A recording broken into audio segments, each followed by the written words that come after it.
Hello, and welcome to Healthy California podcast. My name is Linda Brown, and I am the host of Healthy California, where my goal is to help educate you on your daily choices so we all can become healthy. I believe you, your family, your neighbor, and your community are all looking for better ways and simple ways to return to being healthy. Many of you have health issues or have family that's going through tough times that seemingly have no answers. It's frustrating. There are questions about health, environment, foods, exercise, and lifestyle, and it can be all overwhelming. And who do you believe? And where's the science behind it? This podcast will unravel the mystery behind being unhealthy and talk about little things that we can do in our lives to make a positive change in our health from all angles. So to be healthy, we need to have physical health, mental health, environmental health, financial and social health, and of course, spiritual health. Let's answer some of these questions to get healthy. What good is just listening to a podcast? I will give you resources as well, ways to take steps and make positive changes in your life to becoming healthy. This is a journey, not an assignment, so be kind to yourself.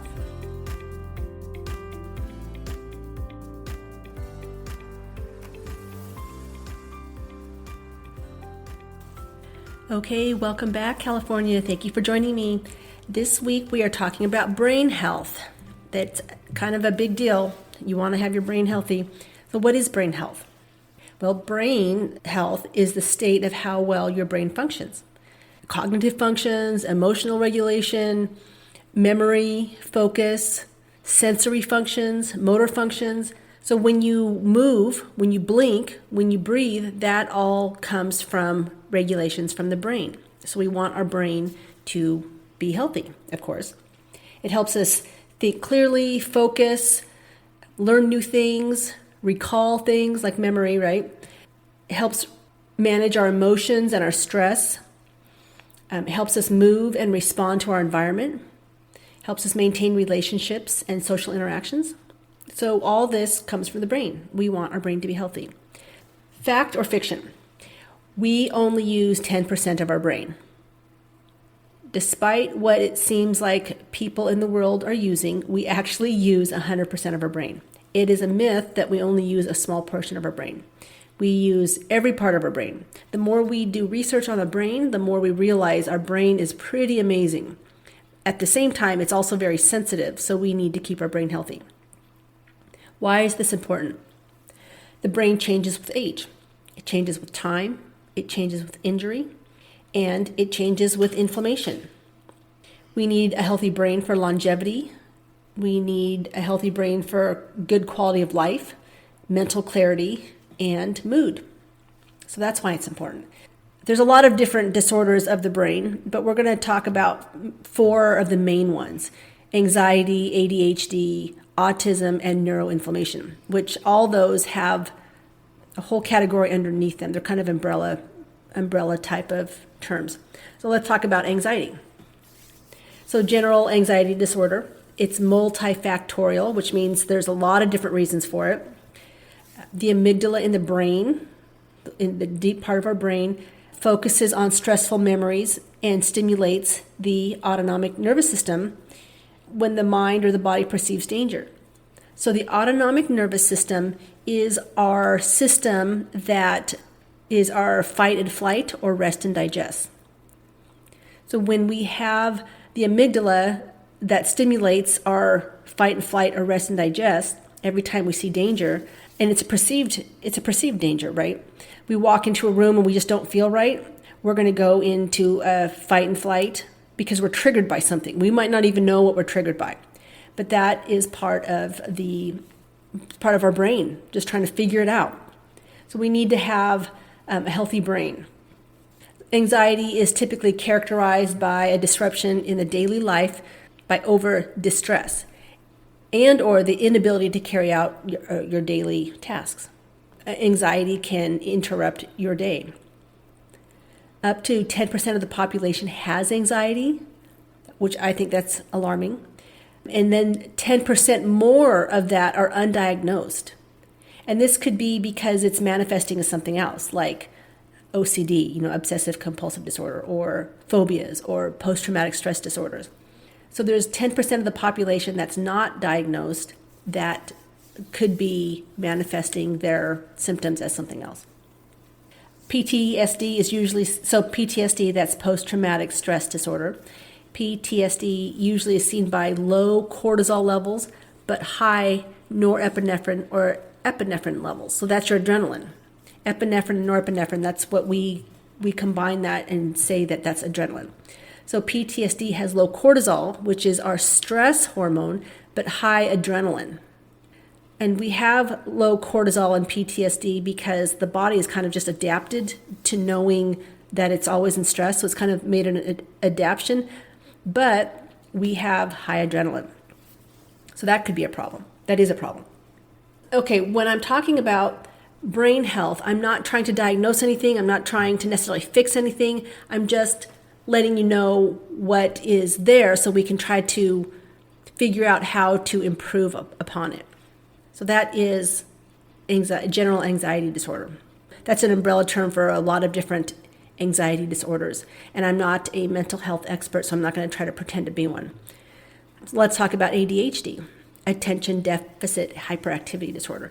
And usually when we see this, we see this in children, but adults have it as well. And a lot of times they say kids outgrow it, but not always. So ADHD is characterized by inattention, impulsivity significant enough to impact your day, a child's day or a person's life. And it's thought to be caused by increased social stressors. There's a lot of different reasons, a lot of different thoughts of how ADHD is caused, but social stressors is one of the thought processes. So ADHD is also can be seen as ODD or oppositional defiant disorder, conduct disorder, learning disabilities, depression, anxiety, and sleep disorders. And then endocrine disruptors affect cognitive development and behaviors. And this is a study by Lopez Garcia this year. They spell out that endocrine disruptors can affect cognitive development and behaviors, which I think is fascinating because we've been talking about endocrine disruptors over and over in the last few weeks. And this study is saying that endocrine disruptors can affect cognitive development. So that's in children. And then in addition to that, you have your endocrine disruptors, but then you also have these reinforcements in our lifestyle habits, such as video games, that reinforce that dopamine reward center. So you have this endocrine disruptor causing a cognitive development decline, and then that's reinforced by lifestyle habits like playing video games or watching TV. And then in addition to that, a sedentary lifestyle in kids especially, or in adults as well, and it doesn't allow you to move, to regulate, to circulate, and all that builds up. So you need to be able to move to regulate your mood, your serotonin levels, your glucose levels. And when you have endocrine disruptors affecting that development of your brain, and then you're exacerbating that with lifestyle habits, then that's when we start to see trouble. And I'm not just talking about in children, I'm talking about in adults as well. So that's ADHD. And again, I'm not saying these are the end all be all to treat this, because I'm not telling you how to treat ADHD. I'm just saying these are some of the things that have been found and some of the things that we can make changes right now to help. And then let's talk about autism spectrum disorder. So autism is mostly genetic, but it's genetic with environmental factors. So there's a high correlation between autism and GI disorders like constipation and diarrhea. There's a high correlation between autism and leaky gut. And there's a high correlation between autism and gluten and casein sensitivity. Casein is the protein in milk. So there are many studies that show that people with autism, the symptoms of autism are worsened with gluten and dairy in their diet. So that's something to think about.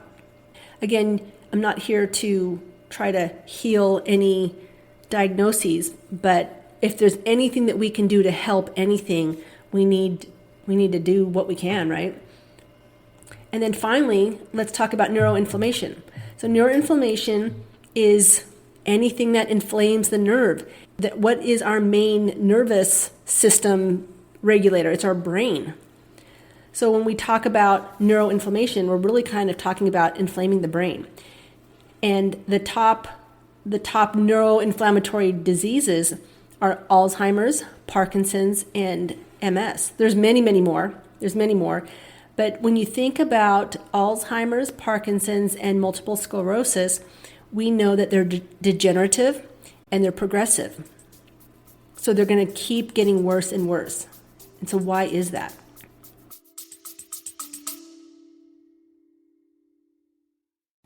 I want to take a second to share a helpful resource with you. I have a free health questionnaire designed to pinpoint the areas in your life that you need to focus on for optimal wellness. If you're interested, simply click the link in the show notes or visit heal-throughfood.com to access it. Now let's dive back into the show. So neuroinflammation, now I'm going to say this, I'm going to slow this down. Neuroinflammation is an inflammation of our nervous system. Inflammation. And I've been talking about inflammation quite a bit because inflammation is the cause of most chronic diseases. And here we see that it is a cause of brain health. Alzheimer's, Parkinson's, multiple sclerosis is all caused by neuroinflammation. And inflammation, for the most part, can be controlled. Again, it's a degenerative and progressive disease. But does it have to progress? And does it have to degenerate? To be determined, right? I think we can do whatever we can, right? That study is supported by a recent 2025 study by Henneke. And there's many, many studies, but this is the most recent, and they just keep saying the same thing. Neuroinflammation. Inflammation is the process of degenerating the nerves. And when it comes to Alzheimer's, we think that there's plaques and beta amyloid clusters and tangles that is causing the Alzheimer's. However, there's more studies that are kind of equating it to, I'll use firemen as an example. If there are firemen around, does that mean that there's a fire? No. But if there's a fire, you're going to see firemen. So what that means is in the brain, if your brain is on fire or you're inflamed, you're going to see firemen. So in our brain, that could be the plaques. The plaques are there because there's inflammation. It's not the cause of the Alzheimer's. It could be the result of the brain being inflamed, causing the inflammatory process to bring plaques into that inflamed place to calm it down, to heal it, to decrease that inflammation. Is the plaques the cause or the effect? That's the question, right? But since we know that neuroinflammation is an inflammatory process, I think that the studies showing that the plaques are a result and not the cause makes more sense to me. The other thing about neuroinflammation is that in the brain, they found that there is decreased glutathione. The glutathione is an antioxidant that's found in the liver, and it's part of the pathways for detoxification. And right now, through June, I'm doing a liver detox, and part of the protocol is to take glutathione because it helps with the detox pathways in the liver. And if you can't detox, then you can't get rid of inflammation, you can't get rid of the plaques, you can't get rid of all the toxins. So people that have inflammation have a decreased glutathione level is what they've been finding. Other things is smoking. Smoking has been found to cause brain inflammation or neuroinflammation, I'll say. Sleep apnea has been found to decrease brain health. And when I talked about the benefits of sleep, I had mentioned that this was back in my sleep podcast. I talked about decreased sleep can lead to cognitive decline, and that is seen right here. So sleep apnea is one of the things that can cause neuroinflammation or decreased brain health. And that is because when we sleep, we have a flushing system. We have the fluids in our brain. It's kind of like a lymph system that circulates, takes all the daily toxins out and brings things back in. So it circulates all the toxins out of our brain at night. And if we're not sleeping, that's not happening. So imagine all the things that should be taken out of our brain at night. That's not happening. It's going to sit there and give us cognitive decline or create plaques or whatever toxins are there that aren't supposed to be there. Whatever they're going to do, it's not going to be anything good. So we need to sleep. If you have sleep apnea, we need to get that figured out. Let's see, what else? Traumatic brain injuries can lead to neuroinflammation, can lead to cognitive decline or decreased brain health.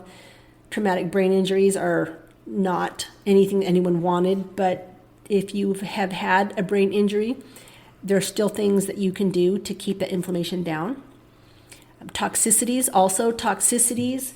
we talk about toxic overloads, a toxic burden. I have a podcast on toxic burdens as well.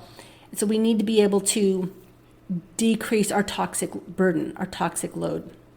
That if we have a toxic burden in our body, it's going to affect our brain. And hormone imbalances are going to affect our brain. And I talked about hormones before. Earlier, I had mentioned cortisol, epinephrine, norepinephrine. Those are all hormones. And I have mentioned before that when you are talking about one hormone, changing one hormone, it is going to lead to a cascade of other hormones also being affected. So rarely can you just affect one hormone without affecting many other hormones. Hormone imbalances can lead to cognitive decline, decreased brain health, or neuroinflammation. So what other things cause decreased brain health? I mentioned inflammation. I've been mentioning inflammation. We get inflammation from our environment, through what we're breathing in. It could be pollution, it could be cigarette smoke, it could be fire in the air during the fire season. Inflammation can come from the environment in the form of, what we drink in our water. You'd be surprised what you find in your water. If you go to ewg.org and look up your water system and find out what's in your water. Some communities still have fluoride in their water, and fluoride has been known to be a neuronal dysregulator. It doesn't need to be in your water. Environment causing inflammation can also be from your cleaning products.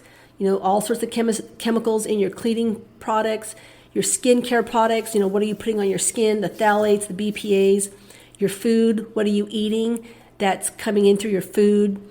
All the pesticides, the plastics that are coming in through your food, all that creates inflammation in your body and are known to be, some of that stuff is known to be endocrine disruptors, like the plastics and the pesticides. So inflammatory foods as well. Inflammatory foods are sugars, glutens and dairy in many, many people, seed oils, fried foods, sweeteners, alcohol. Those all lead to inflammation that leads to cognitive decline. What else? What other things cause cognitive decline? Lack of circulation, which means lack of oxygen.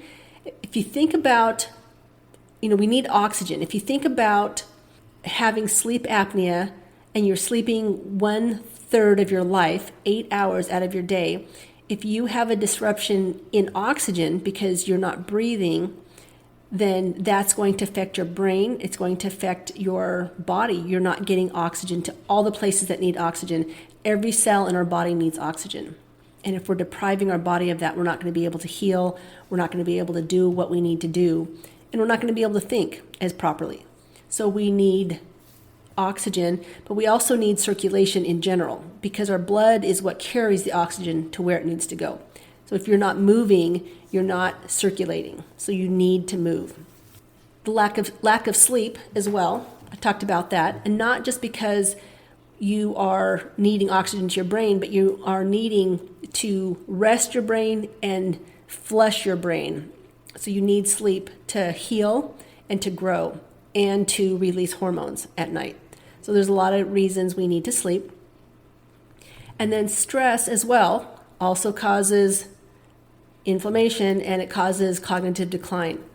And I've talked about stress before. On each one of these, there's a podcast that I do on every one of those. You can go back and listen to each one of them. But it's almost like I just keep repeating myself because it is so important to eat properly, to stay out, to keep your body out of inflammation, to exercise, to sleep, to decrease stress. And it affects every part of your body. And this week, we're talking about how it affects your brain. So it is so important.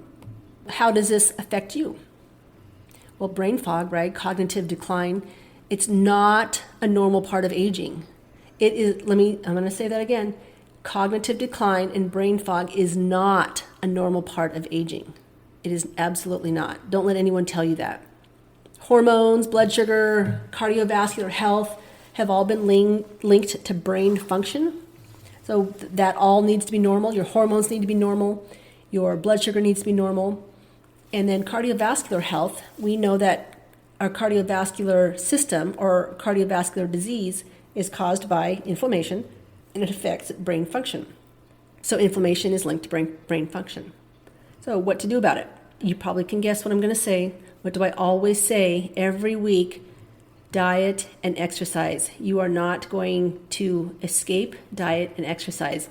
Might as well just accept it and become one with it. Let's talk about diet.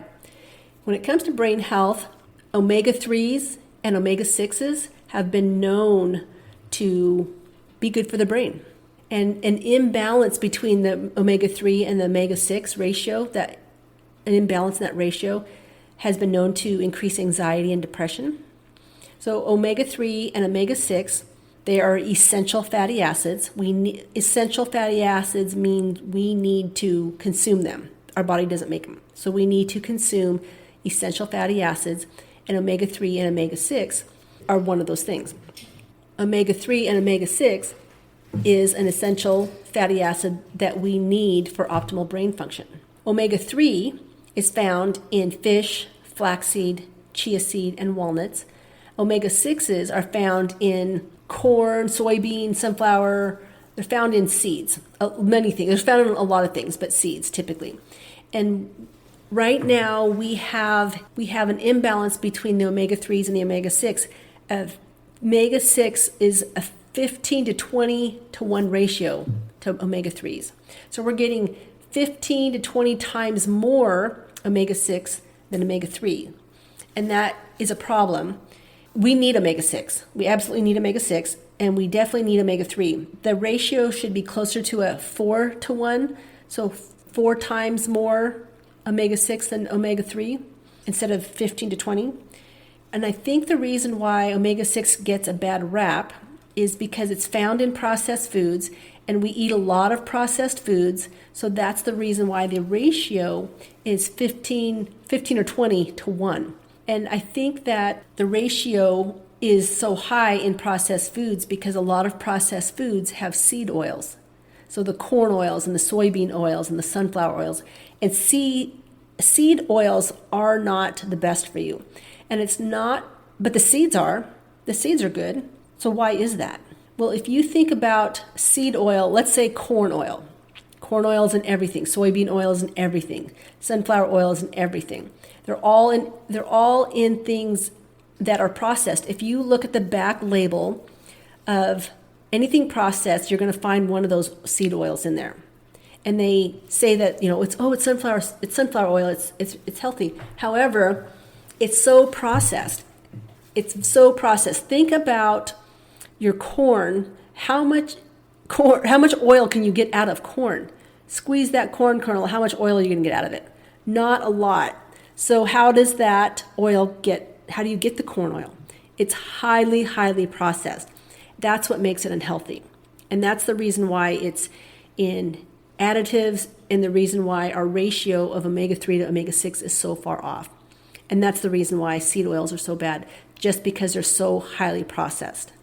So in your diet, you need to have more omega-3s and omega-6s. That just means more fish. And if you're a vegan, you don't eat animal products, then you can get it through flaxseed, chia seed, and walnuts.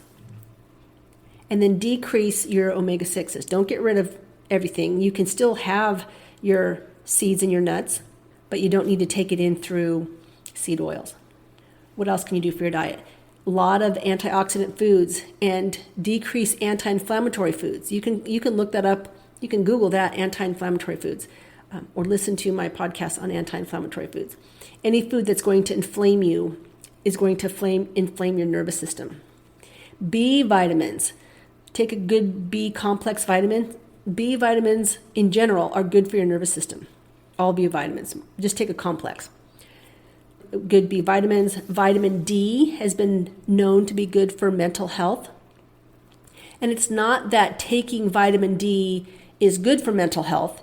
It's that people that have depression or mental health disorders are low in vitamin D. So just bringing the vitamin D levels up to normal is going to be good for your mental health. And same thing with vitamin E. It's the vitamin D that they've done a lot of research on, that bringing vitamin D up to normal levels is good for your brain health. What else? Avoid ultra-processed foods. Additives have been known to cause hyperactivity, but ultra-processed foods in general are inflammatory. Avoid sugar due to brain fog. I can give you an example. Many years ago, I was not eating sugar, still don't eat sugar, and it was Halloween. I had a lot of sugar for Halloween. It was a one-time thing, right? I'm just only going to have sugar today. And I ate a lot of sugar. The very next day, I was driving through the ATM. I went to the ATM to make some deposits and take money out. And I drove away. I just drove away and left the money hanging there. I wasn't thinking clearly. And I was like, how did that happen? And then I remembered that I had a lot of sugar and I wasn't thinking clearly. I went to get money out of the ATM and I drove off and just left the money there. It was was ridiculous.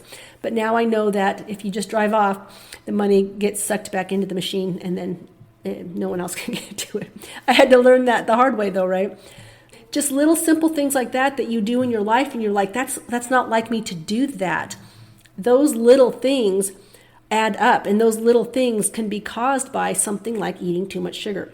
So in general, avoid sugar due to brain fog. And if you think about your cereal, what you eat for breakfast, oh my gosh, we eat so much sugar for breakfast and it doesn't serve us any purpose in our life to have the sugar cereals, to have the donuts, to have the pancakes, to have all the syrup on it. It doesn't do anything for us, and there's no nutritional value. So the first meal of the day should be very nutritious and filling, not full of empty calories and what's going to end up causing you brain fog. And it's a myth that if you have a candy bar before a test that it's going to make you think clearer. That is absolutely not true. So what else? Avoid sweeteners. Artificial sweeteners cause attention deficit hyperactivity disorders and actually have been known to cause cancer. So avoid sweeteners. Anything that has Splenda, or does anyone even drink Splenda, use Splenda anymore? Well, anyways, any of the sweeteners, avoid them. And fasting. Fasting actually has been known to clear your mind. Fasting is something that is easy to do. It's free. However, I wouldn't want you to start fasting without being supervised by someone. I know how to lead someone through a proper fast. Not everyone is meant to fast, and not everyone is meant to fast for long periods of time. But fasting, there's a lot of research showing that fasting is good for the brain. It's good for the body. I absolutely believe in fasting, but I don't actually believe it's good for everyone. If you want to start a fast or fasting or have any questions, you can just get a hold of me. Then also caffeine has been linked to anxiety and depression, and those who are sensitive to caffeine should probably try, or if you don't know you're sensitive to caffeine, try eliminating it for 60 days, and you'd be surprised how much your mood is regulated. Your mind is actually more clear off of caffeine. And you would think that, well, caffeine makes my mind more clear. And that might be true. Actually, I think that's true for me, but it's not true for everyone that drinks coffee. And if you're drinking coffee just to stay awake, that's a whole different problem. because you shouldn't be drinking coffee just to stay awake. You can drink coffee for mental clarity, but if you're sensitive to coffee, it's going to be linked possibly to anxiety and depression. And also alcohol. Alcohol decreases serotonin, and serotonin is our happy hormone. So if you have alcohol in your daily life, you're going to decrease your serotonin levels. So that's enough about the diet. Now let's talk about the exercise. So we're talking about what we can do for our mental health. We talked about the diet. We're going to talk about exercise, physical activity, blood flow to the brain. If we're moving, we're creating more circulation. We're creating more blood flow. We need blood flow to the brain. Our body has a way of shunting our vessels to make sure our brain gets enough blood flow. And if you're not moving, you're not circulating the blood flow to the brain. So we need to move. Physical activity increases adrenaline, it increases dopamine, increases serotonin, and improves mood. So exercise for mood. It also increases endorphins. Aerobic exercise also increases endorphins. Circulation improves blood glucose, and also can help you lose weight, which weight is having excess weight on you is inflammatory. So aerobic exercise can decrease inflammation just by decreasing adipose tissue. But strength training, which is what you would do to increase muscle mass, improves the inflammatory markers. So having more muscle improves inflammation, but it also improves blood glucose because 80% of the glucose in your blood goes to your muscles. If you don't have any muscles, where's that blood glucose going to go, right? It's going to lead you right to diabetes. So you need to exercise to improve muscle mass, and all that improves brain health. And then spend time in nature. So spending time in nature, not just because it's exercise, it's because having the actual sun rays hit your eyes, having the energy of all the green, that, the green color around you has an energy that replenishes the body. The airflow into your lungs and through your nose is very therapeutic. The wind on your skin is very therapeutic. So we need to spend time in nature. Our bodies were not intended to be indoors. We were actually intended to be outdoors. What else can we do? Sleep. We already know good sleep is going to help the brain flush. We need to get 7 to 8 hours of sleep a night. So you need to have a good sleep hygiene routine. That means going to bed the same time every night, no screen time, cool room, dark room, no TV, news before you sleep. There's a whole sleep hygiene protocol. You can look that up online, or you can listen to my sleep podcast as well. But we need to get sleep for our brain health. And then stress management. We know that chronic stress increases cortisol. It impacts the brain. We can mitigate that by breathing techniques. You can do that. The easy one that I like, is just because it's easy, is the 4x4, and that's taking a big deep breath in for a count of 4, holding it for a count of 4, letting it out for a count of 4, and then holding that for a count of 4, and do that multiple times. So that 4x4 techniques, or boxed breathing, is a way to get your stress levels down, and that's almost an immediate effect. You can do that almost immediately and get a good effect out of that. You can practice mindfulness, meditation, yoga, tai chi, qigong, anything you can do to get your stress levels down. And then again, part of that stress management is spending time in nature, and not just for exercise, but because our bodies were meant to be out in nature. Let's see, what else?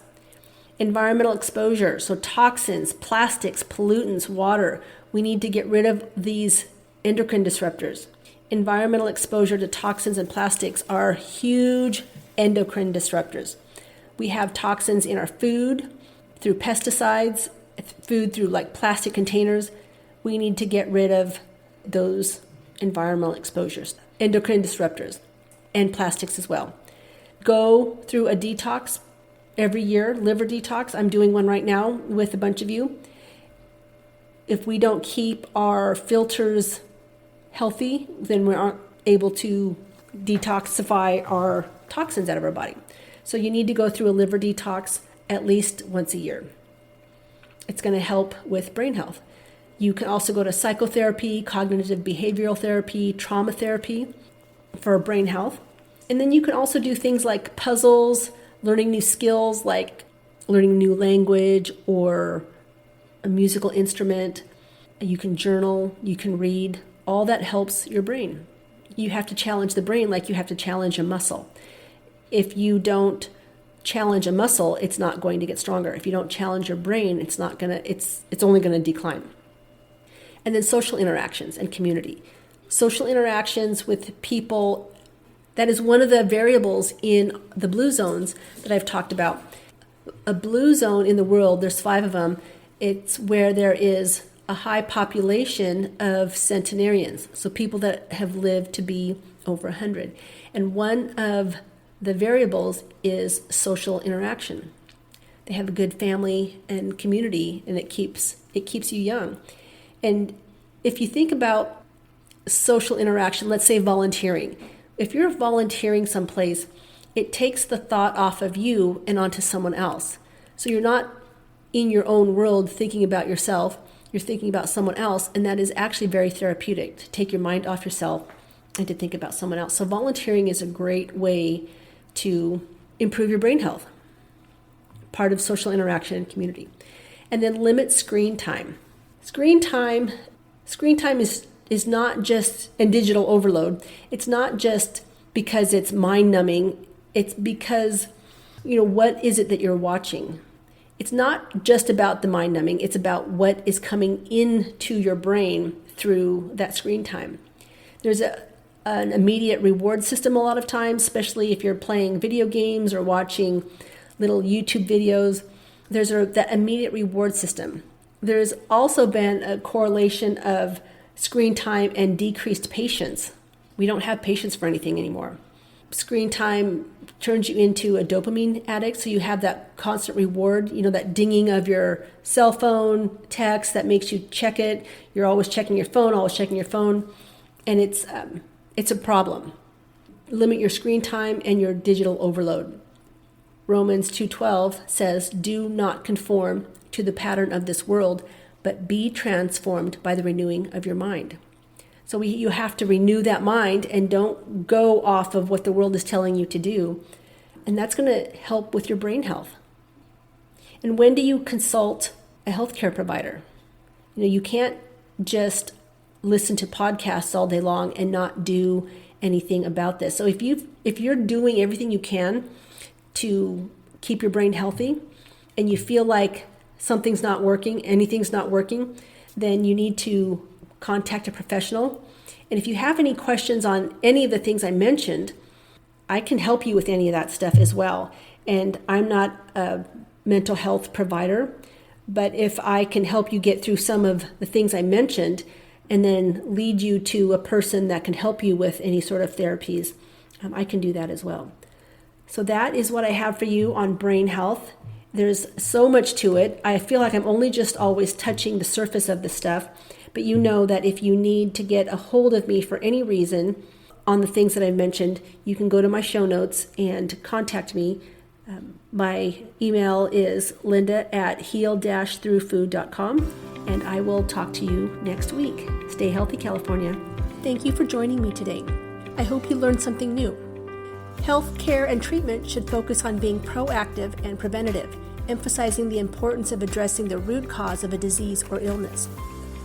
While the U.S. has an excellent trauma medicine system, helping patients when problems arise, our goals should be to prevent disease before they happen. That's why this podcast is so important to me. If you're needing further guidance or have questions on a particular matter, you can find my contact information in the show notes, where you can set up a 15-minute consultation. I also recommend you adding a functional nutritionist, a functional medicine practitioner, and a physical therapist to your healthcare team. This podcast reflects my personal opinions based on extensive research and education. It is not intended for medical diagnosis or treatment and should never replace the advice from your doctor or other healthcare professionals. To continue providing this free information, I rely on your support. Follow, subscribe, like, and share this podcast with your family and friends, or on social media. Don't forget to turn on your notifications to stay updated whenever I have a new episode released. Educating you and empowering you to take back your health is my ultimate goal. By gathering knowledge and implementing small but impactful changes, you can reclaim your well-being. This is a journey, not a quick fix, so be kind to yourself, and I'll be there to help. You got this.